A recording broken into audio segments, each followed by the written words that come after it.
Le neurofeedback dynamique. Un nom un peu complexe, hein, mais l'idée derrière est en fait très intuitive. On va voir ensemble comment, parfois, notre cerveau peut se retrouver un peu coincé. Et surtout, comment un simple miroir pourrait l'aider à retrouver son chemin. Cette sensation d'être complètement à plat, d'avoir l'impression que la batterie est vide. On connaît tout ça, pas vrai? Mais qu'est-ce qui se passe concrètement dans notre tête à ce moment-là? Eh bien, il y a un concept super intéressant qui peut nous éclairer là-dessus. Alors plongeons-nous là-dedans. Première partie, le cerveau en surcharge. Imaginez une sorte de fenêtre de tolérance. C'est un peu notre zone de confort optimale. Quand on est à l'intérieur, tout va bien. On gère le quotidien, les petits stress, ça roule. Le problème, c'est que le stress chronique, lui, il vient grignoter les bords de cette fenêtre. Jour après jour, il la rend de plus en plus petite. Et quand cette fenêtre devient minuscule, eh bien, on a l'impression de perdre pied. La moindre petite contrariété devient une montagne insurmontable. On se sent incapable de gérer quoi que ce soit. Et tout ça, c'est parce que notre régulateur interne, il commence sérieusement à fatiguer. Justement, parlons-en de ce régulateur, c'est notre deuxième point, l'autorégulateur qui se retrouve bloqué. Il faut savoir que notre cerveau, c'est une machine absolument incroyable. Son vrai super-pouvoir, c'est l'autorégulation. Pensez-y, il gère des milliers de choses en même temps, sans qu'on ait besoin d'y penser. La température du corps, le rythme cardiaque, notre réaction si on entend un bruit soudain. C'est un travail de fond, non-stop, 24 heures sur 24.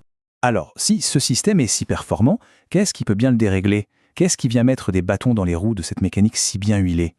Eh bien voilà les coupables habituels, le stress chronique, le manque de sommeil, les traumatismes, surtout quand ils se répètent, les chocs physiques ou même la simple surcharge cognitive de notre quotidien. Le truc, c'est que lorsque ces facteurs deviennent la norme, le cerveau n'arrive plus à revenir à un état de calme. Le stress devient son état par défaut. Et là, le système est complètement dépassé. Le résultat de tout ça, c'est comme si le cerveau passait en mode sans échec, un peu comme sur un ordinateur. Il assure le strict minimum pour qu'on puisse fonctionner, mais c'est tout. On est en mode survie, plus vraiment en mode vie. Bon, le constat est fait.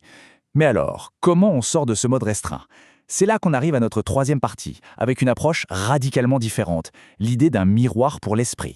Et là, c'est super important de bien comprendre la philosophie.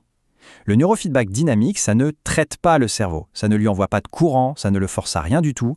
En fait, ça lui donne juste une information sur lui-même, en temps réel. C'est un simple miroir, ni plus ni moins. Alors concrètement, comment ça se passe? C'est assez simple. On place 5 petits capteurs sur le crâne et sur les oreilles. Ces capteurs, ils ne font qu'une chose, écouter l'activité électrique du cerveau. Ensuite, un logiciel très pointu analyse tout ça en direct et il est programmé pour repérer les moments où l'activité du cerveau devient instable, un peu chaotique. Pour que ce soit encore plus clair, il y a une analogie qui est juste parfaite. C'est ce qu'on appelle la méthode des bandes rugueuses. Imaginez, la personne est tranquillement installée, elle écoute de la musique. Pendant ce temps, les capteurs écoutent son cerveau.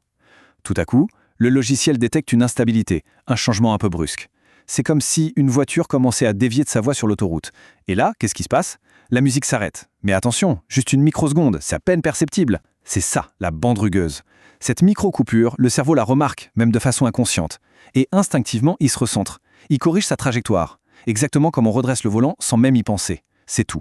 C'est simple, non invasif, et ça fait entièrement confiance à l'intelligence du cerveau. Cette phrase résume parfaitement l'idée. Ce n'est que de l'information, la petite pièce du puzzle qui manquait. On ne donne pas la solution, on donne juste l'information qui permet au cerveau de trouver sa propre solution. Et cette approche, elle change complètement la donne par rapport à ce qui se faisait avant. Ce qui nous amène à la différence entre sans effort et travail acharné. D'un côté, on avait le neurofeedback plus ancien, dit linéaire. Là, l'idée, c'était de viser un symptôme précis et ça demandait un vrai effort conscient. De l'autre côté, avec l'approche dynamique, l'objectif est bien plus global. C'est l'harmonie générale. Et surtout, ça ne demande aucun effort conscient, on laisse juste le cerveau utiliser sa propre intelligence pour se rééquilibrer. On arrive à la conclusion. L'idée finale, c'est de redémarrer l'harmonie naturelle. Le but, il faut bien le comprendre, ce n'est pas de forcer le cerveau à changer, à devenir quelque chose qu'il n'est pas, à atteindre un état parfait défini de l'extérieur. Non, le but est bien plus subtil, bien plus respectueux. Il s'agit simplement de lui rappeler sa propre capacité, une capacité innée qu'il a déjà en lui à retrouver son propre équilibre, sa propre harmonie. C'est juste un petit coup de pouce pour qu'il se souvienne du chemin. Alors la question qu'on peut se poser pour finir, c'est celle-ci. Et si notre cerveau n'avait pas besoin qu'on le répare, mais juste qu'on lui tende un miroir pour qu'il se souvienne de sa propre harmonie? C'est toute la promesse du neurofeedback dynamique. Merci de votre attention.